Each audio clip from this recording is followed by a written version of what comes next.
Tonight, we drift back to a time before written memory, before human history truly begins, guided only by the oldest words ever pressed into clay. The air in ancient Sumer hangs thick and warm, carrying the scent of the Euphrates mixing with fresh earth, and if you close your eyes, you can almost feel the humidity settling on your skin like a whisper from 5,000 years ago. The temple scribes sit cross-legged in the dimming light, reed styluses in hand, pressing wedge-shaped marks into soft clay tablets that will outlast empires, outlast languages, outlast nearly everything humanity will build in the centuries to come. These aren't just records of grain shipments and tax collections, though there's plenty of that too, because bureaucracy, it turns out, is eternal. No, hidden among the administrative texts are stories that make archaeologists lean forward in their chairs, stories about a time before time, about beings who descended from the heavens when the earth was young and formless. The Sumerian king list, discovered in fragments across ancient Mesopotamia, records rulers who reigned for thousands upon thousands of years before the Great Flood, which either suggests ancient peoples had a very different understanding of mathematics, or something deeply strange was being remembered through the fog of oral tradition. Scholars at universities across the world have spent careers arguing whether these numbers are symbolic, whether they represent dynasties rather than individuals, or whether something got seriously lost in translation when later scribes copied texts they barely understood. But here in this temple, in this moment suspended in amber-colored imagination, we're not worried about peer review or citation formats. The scribe's hand moves steadily, recording words in Sumerian, a language isolate with no known relatives, a linguistic orphan that springs fully formed into history like Athena from Zeus's head, except this happened first, and with considerably more clay involved. The text speaks of the Anunnaki, a word that might mean those who from heaven came to earth, or possibly princely offspring, depending on which cuneiform expert you ask after they've had enough wine at an academic conference. These beings, according to the tablets, existed before humans, before the gods as we understand them, took their familiar forms with their familiar squabbles and surprisingly relatable relationship drama. You probably won't survive this journey through ancient Mesopotamian cosmology without questioning everything you thought you knew about human origins, or at least without developing strong opinions about ancient astronaut theories that you'll bring up at dinner parties to mixed reactions. So before you get comfortable, take a moment to like the video and subscribe, but only if you genuinely enjoy what I do here. If you're listening from somewhere in the world right now, drop a comment with your location and what time it is where you are, because there's something beautifully strange about all of us scattered across the planet, lying in darkness, thinking about the same ancient mysteries. Now dim the lights, maybe turn on a fan for that soft background hum, and let's ease into tonight's journey together. The mainstream historical fact we anchor ourselves to is this: the Sumerians did indeed develop the first known writing system around 3400 BCE, initially for accounting purposes, because nothing says civilization like knowing exactly how many sheep everyone owns. The temple complexes where these tablets were created and stored weren't just religious centers but economic powerhouses, administrative hubs that controlled irrigation, agriculture, and trade across southern Mesopotamia. But here's where things get quirky, where the fringe interpretations start whispering in your ear, like that one friend who's really into alternative history documentaries. Some researchers, operating well outside mainstream archaeology, suggest the Anunnaki weren't mythological at all, but actual extraterrestrial visitors who genetically engineered Homo sapiens as a labor force, which would certainly explain why so many of us hate our jobs with a passion that feels cosmically ordained. Zecharia Sitchin spent decades arguing this position, translating Sumerian texts in ways that made actual Sumerologists wince and write strongly worded rebuttals, but his books sold millions because apparently we'd all rather believe our ancestors were uplifted by space gods than accept we climbed out of the evolutionary muck through random mutation and natural selection like common vertebrates. The scholarly debate here is genuinely fascinating though, even if you strip away the ancient astronaut overlay like removing tinfoil from leftover pizza. Assyriologists argue about whether the Anunnaki were originally sky gods, earth gods, or underworld deities, because Mesopotamian theology reorganized itself more often than a teenager's bedroom, with different cities promoting different gods to the top of the pantheon depending on who was politically dominant at any given time. It's divine musical chairs, except the chairs are ziggurats, and losing means your god gets demoted to middle management in the cosmic bureaucracy. The temple around us grows darker as evening settles over ancient Uruk, torches flickering to life, casting shadows that dance across walls covered in the earliest writing humanity ever produced. And there's something deeply moving about that, if you let yourself feel it. This moment when abstract thought became permanent, when ideas could outlive the brain that conceived them. The scribe finishes a tablet and sets it carefully aside to dry, already reaching for another lump of clay. Because the work never ends, and deadlines existed long before email made them inescapable. These records tell us that in the beginning, the Anunnaki performed all the labor themselves, digging irrigation channels, building cities, farming the land, which honestly sounds exhausting even for immortal divine beings. And perhaps that's the point. Perhaps every creation myth is ultimately about someone trying to get out of doing chores. The joke writes itself really. Even gods want servants, which should tell you something about the nature of consciousness and desire that philosophers have been chewing on for millennia, like cosmic cud. Later scribes, copying these texts centuries after they were first composed, sometimes added their own notes in the margins. Little asides like, "This part seems weird," or "The old tablet was damaged here," which makes you realize that confusion about ancient texts is itself ancient, an infinite regression of people not quite understanding what came before. Some tablets describe a time when heaven and earth were one, before they were separated, before the gods divided the cosmos into its proper domains, and creation happened through that separation, that act of distinction, which parallels creation myths from cultures that supposedly never contacted Mesopotamia, suggesting either diffusion of ideas across impossible distances, or something universal about how human brains construct cosmological narratives. The scholarly fight over diffusion versus independent invention could fill libraries, and has ruined more than one Thanksgiving when archaeologist cousins get going after dessert. But tonight we're not here to referee academic disputes or choose sides in civilization origin debates. We're here to let the ancient words wash over us like a warm bath, to feel the weight of deep time pressing gently on our consciousness until our own concerns seem beautifully, peacefully small. The scribe's hand cramps, and he flexes his fingers, a gesture that connects him to every writer who has ever existed, every human who has tried to capture thought in physical form and felt their body protest. Outside, the Euphrates flows as it has flowed for millions of years, long before the Sumerians built their cities on its banks, long before the Anunnaki supposedly descended, long before even the earth cooled enough for liquid water to exist. And that continuity, that deep river of time, can be either terrifying or comforting, depending on your mood and brain chemistry. The tablets stack up slowly, each one a window into minds that understood the world completely differently than we do, yet worried about the same things, wondered about the same questions, asked where we came from and why we're here, and what happens when we die, proving that some questions are eternal, even if the answers keep changing. 4 jokes so far if you're counting. Which you probably aren't, because you're drifting nicely. But comedy and cosmic horror have always been neighbors in the landscape of human expression, both responses to the fundamental absurdity of consciousness in an indifferent universe. The Anunnaki arrive, and nobody asked for their opinion, descending from the heavens in the oldest Sumerian texts like middle managers relocating to a new branch office, except the office is Earth, and they're about to make everyone's existence considerably more complicated. According to the Eridu Genesis and the Atrahasis epic, texts that survive in fragmentary form across multiple clay tablets that archaeologists have painstakingly reassembled like the world's most important jigsaw puzzle, there was a time when the Anunnaki walked the earth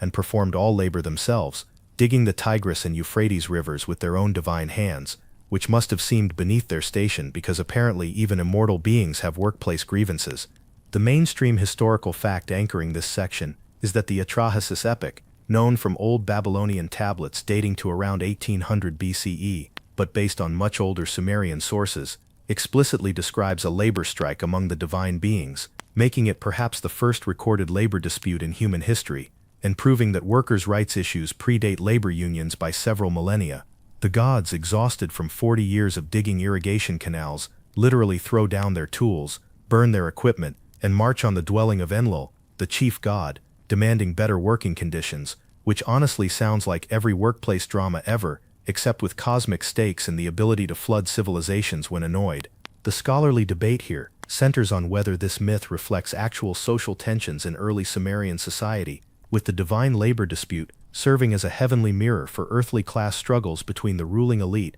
and the laboring masses who actually kept civilization functioning while getting very little credit or compensation. Some Assyriologists argue this interpretation is too Marxist, projecting modern economic theories onto ancient texts, while others point out that humans have always recognized exploitation when they see it, and ancient peoples weren't stupid just because they lacked iPhones and existential dread about social media. The temple scribes preserve these stories with careful reverence, understanding that they're recording something essential about the structure of reality itself, or at least what their culture believes about that structure, which amounts to the same thing if you're trying to navigate society without getting executed for heresy. The quirky fringe interpretation suggests that the Anunnaki weren't mythological at all, but rather an advanced extraterrestrial species who came to Earth approximately 450,000 years ago to mine gold, which they needed to repair their planet's deteriorating atmosphere. A theory that requires you to believe ancient Sumerians somehow knew about atmospheric science and space travel,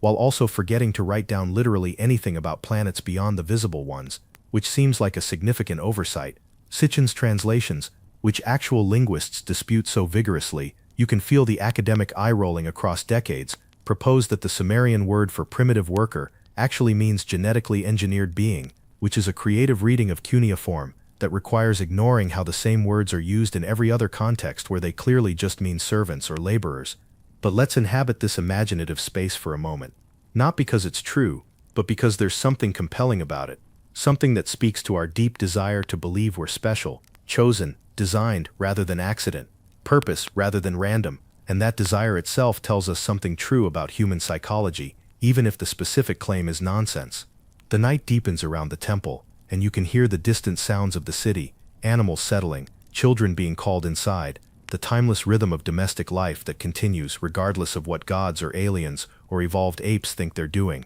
Enlil, faced with a divine rebellion, consults with Enki, god of wisdom and fresh water, asking how they might resolve this crisis without actually having to do the backbreaking labor themselves, because delegating unpleasant tasks is apparently a skill that transcends species and temporal dimensions. Enki, clever as always, suggests creating a new being, a primitive worker who can take over the heavy labor, freeing the Anunnaki to focus on more important divine activities like feasting and managing cosmic bureaucracy, and probably arguing about who gets the best temple. The texts describe this creation in terms that make biologists alternately laugh and squirm, with Enki mixing the clay of the earth with the blood of a slain god, specifically a rebellious god, whose sacrifice serves as both punishment and raw material, which is delightfully dark when you think about it, turning a troublemaker into the literal genetic stock of a new species. The mainstream interpretation treats this as pure mythology, a creation story that explains human existence through the familiar Mesopotamian lens of divine craftsmanship,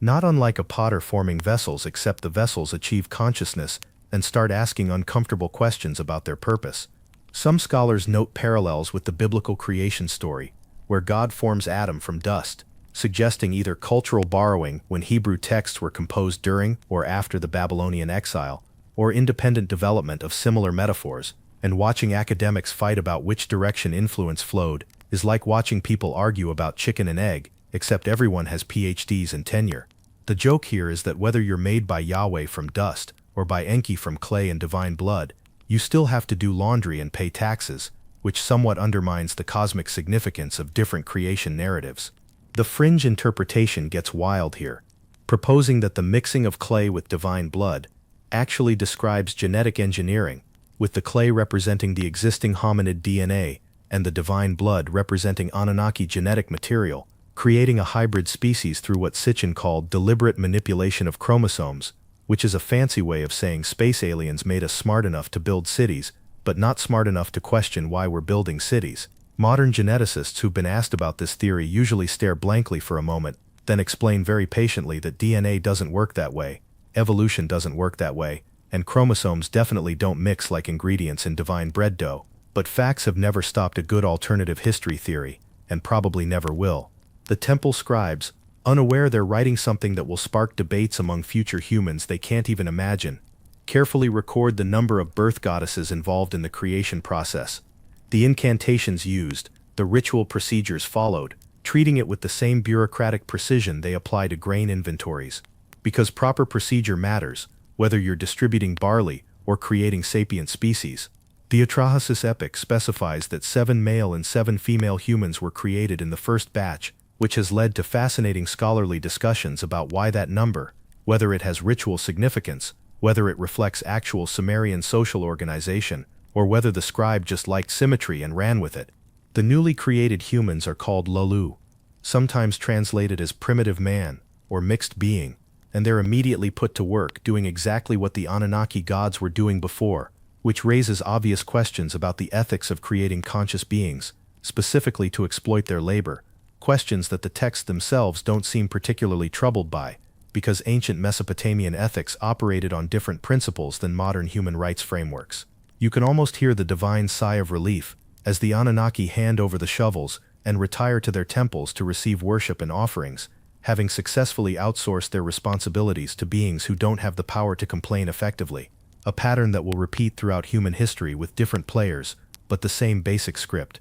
The irony is so thick you could cut it with a bronze knife. Beings created to serve begin developing culture, language, technology, art, eventually writing these very stories about their own creation, becoming the recorders of their own origin myth, which is either beautifully recursive or tragically absurd, depending on your philosophical disposition. 4 more jokes distributed through the paragraphs like raisins in cosmic bread, though whether they're funny or just sad observations about existence is increasingly unclear. The scholarly debate continues in universities and journals, with Assyriologists publishing careful analyses of verb forms and grammatical structures, trying to understand exactly what the ancient Sumerians meant by each phrase, while fringe theorists publish best-selling books proposing that every ancient civilization was visited by the same spacefaring species who just couldn't resist meddling with primitive planets, which would make Earth the galaxy's most frequently patronized project if true. The temple grows quiet as the scribes finish their evening work, covering the fresh tablets carefully,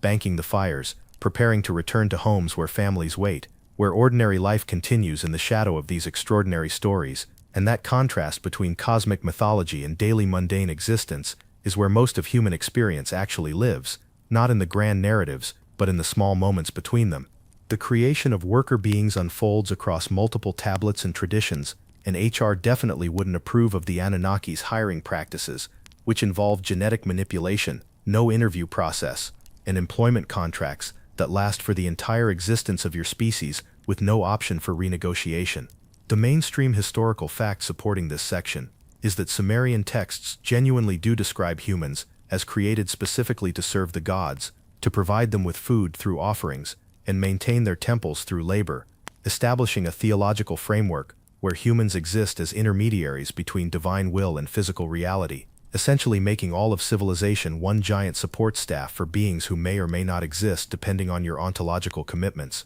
The Atrahasis epic provides the most detailed account, describing how the goddess Nintu, sometimes called Mami or Belatili, acted as the birth goddess who molded humans from clay mixed with divine essence, specifically the blood of Wheela, a god slain for his role in the divine rebellion, making human creation both an act of innovation and punishment, which sets a tone that probably influences Mesopotamian culture's generally pessimistic view of human existence. Scholars debate whether this pessimism reflects the harsh realities of life in ancient Sumer, where floods, droughts, and invasions made survival precarious, or whether the mythology shaped cultural attitudes, creating a feedback loop where stories and lived experience reinforced each other until no one could remember which came first. The text specifies that Enki provided the expertise, Nintu provided the craftsmanship, and 14 pieces of clay were prepared, 7 for males and 7 for females, maintaining that mystical number 7 that appears throughout Mesopotamian literature,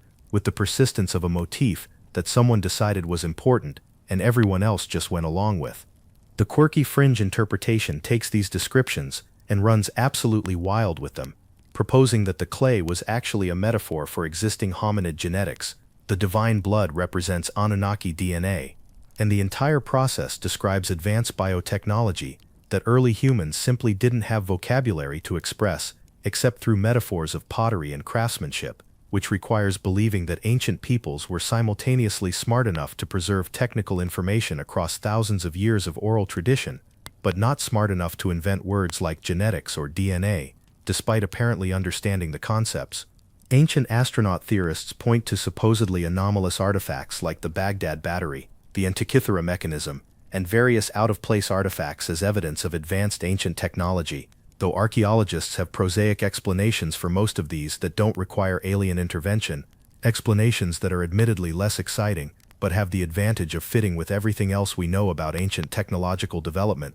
The temple scribes record the creation process with clinical detail, noting the incantations spoken over each piece of clay, the ritual purification required, the timing that must be observed, treating divine genetic engineering like a recipe that must be followed exactly, or the cosmic souffle will collapse.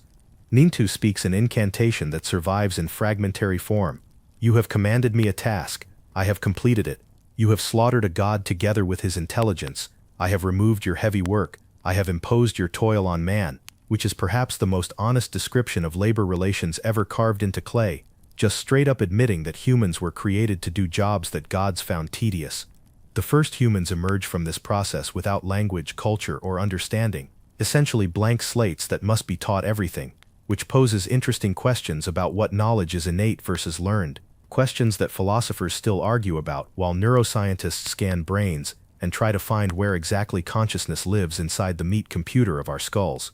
The Atrahasis epic describes how these early humans lived in a state of nature, reproducing freely without restriction, and this becomes a problem because apparently unlimited population growth troubles divine bureaucrats just as much as it troubles modern environmentalists, though for different reasons. The scholarly debate here touches on whether this reflects actual Sumerian concerns about population pressure in the fertile river valleys where cities grew dense, or whether it's pure theological speculation about divine-human relationships, and the answer is probably both, because ancient peoples weren't divided into neat categories of religious versus practical thinkers, they were just people trying to make sense of existence with the tools available. The joke practically writes itself: create beings to do your work, beings reproduce enthusiastically because that's what living things do. Suddenly you have too many beings and not enough work, so you have to invent population control measures, proving that even gods can't escape the fundamental economic principle of supply and demand. The texts describe various divine attempts to reduce human population, including plague, drought, and famine, which Enlil sends because humans are making too much noise and disturbing his sleep, which is perhaps the pettiest motivation for mass death ever recorded, and makes you wonder about the emotional stability of beings we're supposed to worship. Enki, playing the role of humanity's advocate, keeps warning his favorite human Atrahasis about these divine disasters, telling him how to appease specific gods to avert specific catastrophes, functioning like a divine whistleblower who's terrible at keeping secrets, and this pattern repeats through multiple population reduction attempts until Enlil gets really frustrated and decides to just flood everything. But that's jumping ahead to the next section. The fringe interpretation sees these population control measures as evidence that the Anunnaki were monitoring human breeding programs, culling populations that grew too large or developed unwanted genetic traits, treating Earth like a laboratory where experiments must be carefully controlled, which transforms ancient mythology into science fiction, but doesn't actually explain why we should believe any of this happened literally rather than metaphorically. Modern geneticists, when asked about the possibility of ancient genetic engineering, point out that we can barely manage CRISPR without unexpected consequences, and the idea that an alien species mastered it so thoroughly they could create viable hybrids between species that evolved on different planets stretches plausibility beyond the breaking point. But then again, science has been wrong before, and certainty is the enemy of discovery, so maintaining epistemic humility while still rejecting claims without evidence is a delicate balance. The temple at night holds these tablets like precious children, each one a fragment of memory from a time before history solidified into the form we recognize, when the boundary between myth and fact was more permeable, more flexible, more willing to accommodate multiple truths simultaneously. The scribe who copies these texts doesn't necessarily believe them literally, any more than modern religious people always believe every word of their scriptures literally, but he recognizes their truth as story, as meaning, as a way of organizing the chaos of existence into patterns that help humans navigate reality without losing their minds. The creation of humanity in Sumerian mythology establishes several key principles. Humans exist to serve. Human life is hard because gods made it that way. Individual humans can sometimes curry divine favor through proper worship and offerings, but ultimately humanity as a whole exists at the whim of powers beyond our control or understanding, which is either a depressing theological framework or a realistic assessment of the human condition, depending on how many existential crises you've worked through. 4 more jokes scattered through like ancient seeds. Humor as a coping mechanism for confronting the absurdity of consciousness. Laughter as the sound humans make when they recognize patterns they can't quite articulate. The scholarly journals publish article after article, analyzing these texts from every angle: feminist readings that examine the role of goddess Nintu, post-colonial readings that question whose voices are preserved in these elite temple texts and whose are erased, literary readings that analyze narrative structure and poetic devices, and somewhere in all this analysis,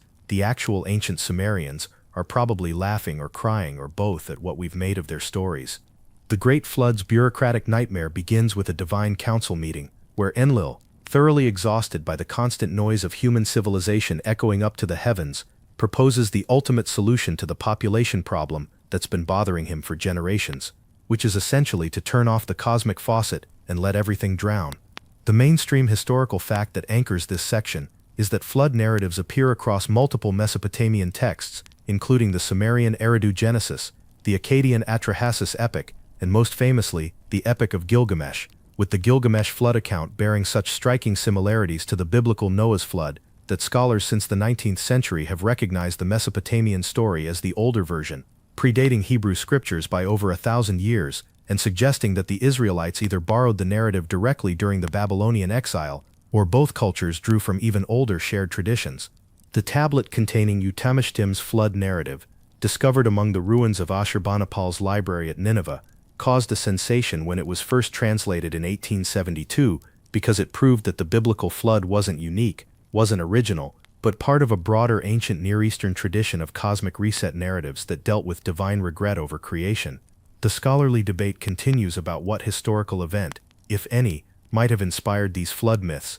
with proposals ranging from catastrophic flooding in the Tigris-Euphrates Valley around 2900 BCE to the breaching of the Black Sea Basin approximately 7,500 years ago, to the more general observation that river valley civilizations experience devastating floods regularly, and it would be stranger if they didn't develop flood mythology. Some archaeologists argue for specific flood deposits found at Ur and Shuruppak, claiming these represent the flood, while others point out that Mesopotamia has experienced countless floods, and picking one as the flood is somewhat arbitrary, like trying to identify which specific rainstorm inspired people to invent umbrellas. The quirky fringe interpretation takes a running leap into speculation, proposing that the flood represents either a deliberate Anunnaki attempt to wipe out their genetic experiments gone wrong, or possibly a natural disaster that occurred at the end of the last ice age, when sea levels rose dramatically, with ancient astronaut theorists suggesting the Anunnaki had advance warning from their superior technology, and deliberately chose to save only certain humans with desirable genetic traits, essentially turning the Ark into a selection program that would make eugenicists uncomfortable if they thought about it too hard. The temple scribes preserved the story with careful attention to numerical detail, recording that the flood lasted 7 days and 7 nights, that the ark's dimensions were 120 cubits in every direction, making it a perfect cube, which is symbolically significant, but hydrodynamically questionable, and that Utnapishtim brought aboard representatives of every living thing, becoming a zookeeper, in addition to his roles as priest, king, and survivor of divine genocide. Enlil's motivation for the flood varies slightly across different versions, ranging from humans making too much noise, to overpopulation, to general divine frustration with creation, which makes you wonder whether the gods are actually bothered by human behavior, or just looking for excuses to end an experiment they've lost interest in, like cosmic researchers, who realized their study design was flawed from the beginning. Enki, once again playing the sympathetic deity,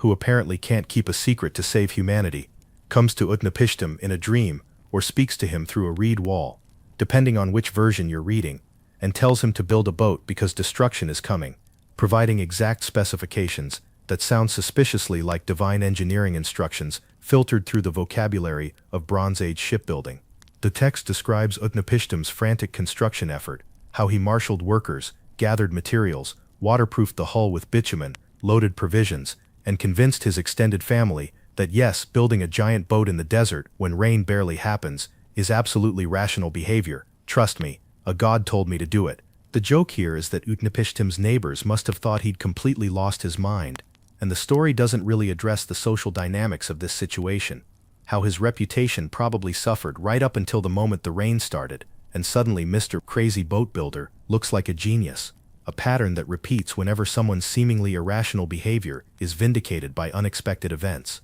The flood itself, when it comes, is described in terms that still carry visceral power, even across 5,000 years of transmission. with the gods themselves frightened by the destruction they've unleashed, cowering like dogs against the outer walls of heaven, which is a remarkable image of divine regret and fear that complicates the picture of all-powerful deities making considered decisions. The goddess Ishtar, in particular, laments the flood, crying that she spoke wrongly in the divine council, that she should have opposed this decision, that she's witnessing the destruction of her people, which adds an emotional dimension that transforms this from simple divine punishment into a tragic mistake with cosmic consequences. The scholarly debate touches on whether these expressions of divine regret represent later theological developments, reflecting a more sophisticated understanding of deity that acknowledges gods can make mistakes, or whether this complexity was present from the earliest versions and we simply have incomplete records from those periods. The water rises for 40 days, or 7 days,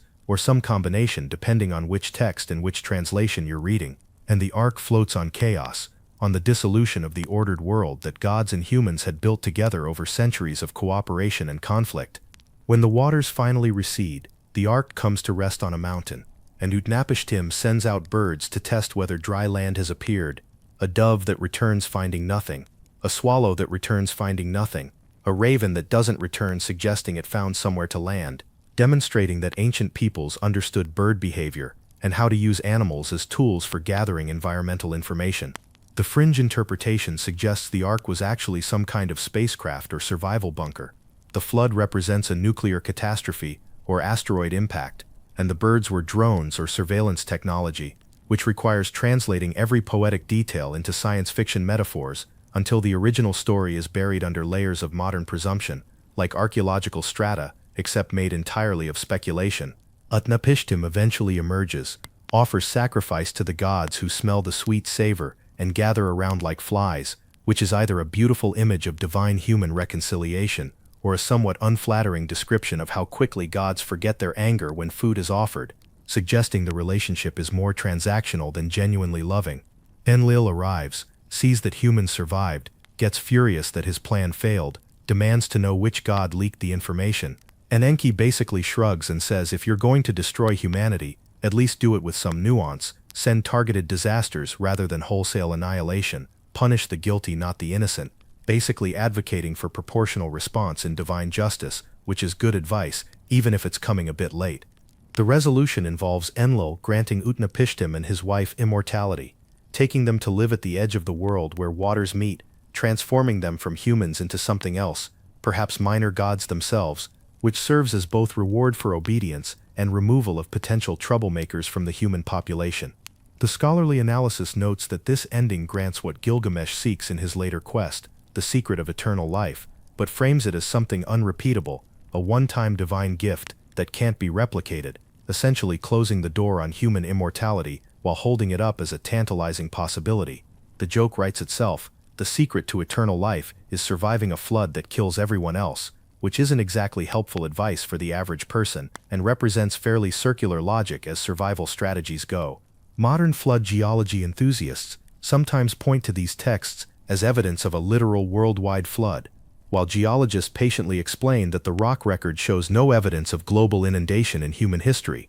only regional floods that would certainly seem world-ending to the people experiencing them, but didn't actually cover every mountain or require divine intervention to survive. The temple scribes, finishing this section of the epic, stack the tablets carefully, understanding they've preserved something essential about human fears, hopes, and the recurring anxiety that the world might end, and we might deserve it, which is apparently a concern that transcends historical periods and cultural boundaries. 4 more jokes distributed like raisins in the dense bread of mythology, humor as the pressure valve that releases existential tension before it becomes unbearable, laughter as the sound of recognition that we're all in the same absurd situation together. Whispers across millennia reach us through these clay tablets that survived when palaces burned, when cities fell, when empires collapsed and languages died, and entire civilizations disappeared, leaving only broken pottery and foundations. Yet somehow the words pressed into wet clay by forgotten scribes in ancient Sumer remain, waiting in museum collections and archaeological sites for anyone willing to listen to what they're saying.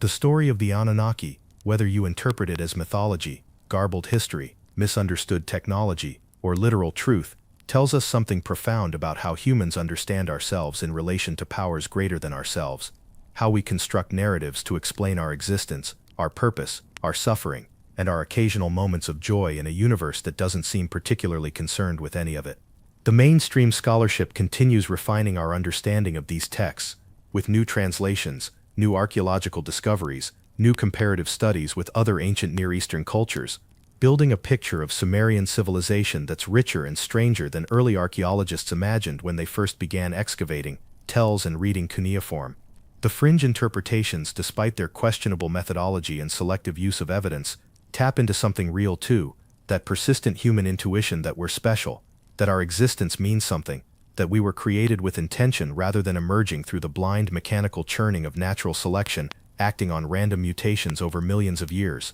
Whether the Anunnaki were gods, aliens, or metaphors for natural forces that early humans personified doesn't ultimately change the power these stories hold, the way they shape how we think about creation, purpose, and our place in the cosmic order. The scholarly debates will continue in academic journals and conference panels, with Assyriologists arguing about verb conjugations and grammatical subtleties, with archaeologists debating which tell to excavate next and how to interpret the artifacts they find, with anthropologists comparing Mesopotamian myths to other cultural traditions, looking for universal patterns in human storytelling.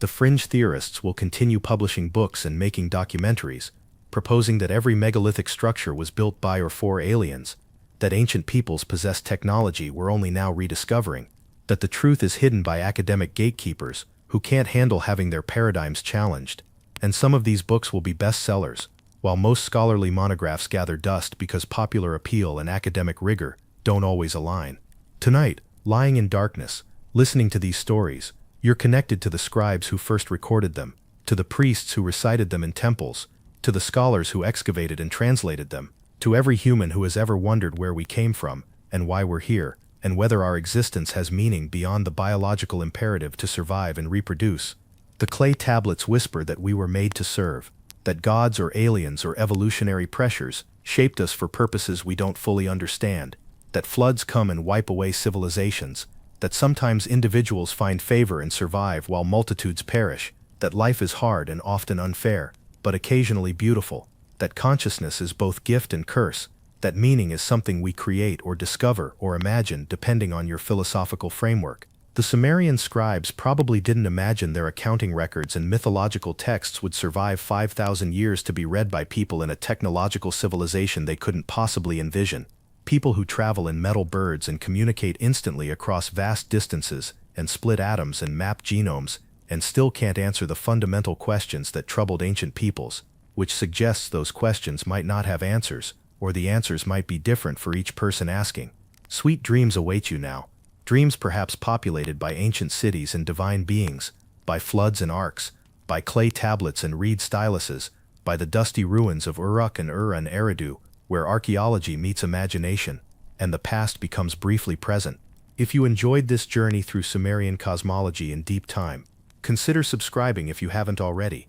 Not as an obligation, but as a way of saying these nights we spend together, exploring history's mysteries mean something, that community forms around shared curiosity, even when we're scattered across continents and time zones. The Anunnaki, whether real or imagined, whether gods or aliens or personified forces of nature, represented ancient humanity's attempt to understand powers greater than themselves, and in that attempt created stories that still resonate, still provoke thought, still offer comfort or terror or wonder depending on how you approach them. Let the questions drift away now. Let the theories and counter-arguments fade. Let yourself sink into sleep knowing that mystery is okay, that not knowing is acceptable, that these stories existed long before you and will exist long after, that your individual consciousness is a brief candle in cosmic darkness, but that makes it precious rather than meaningless. The temple scribes finished their work and went home to families, to meals, to sleep, to ordinary life, and you can do the same now, can let go of ancient Mesopotamia and return to your own time, your own place, your own temporary existence in the great river of being that flows from unknown source to unknown destination. End of script. Sweet dreams.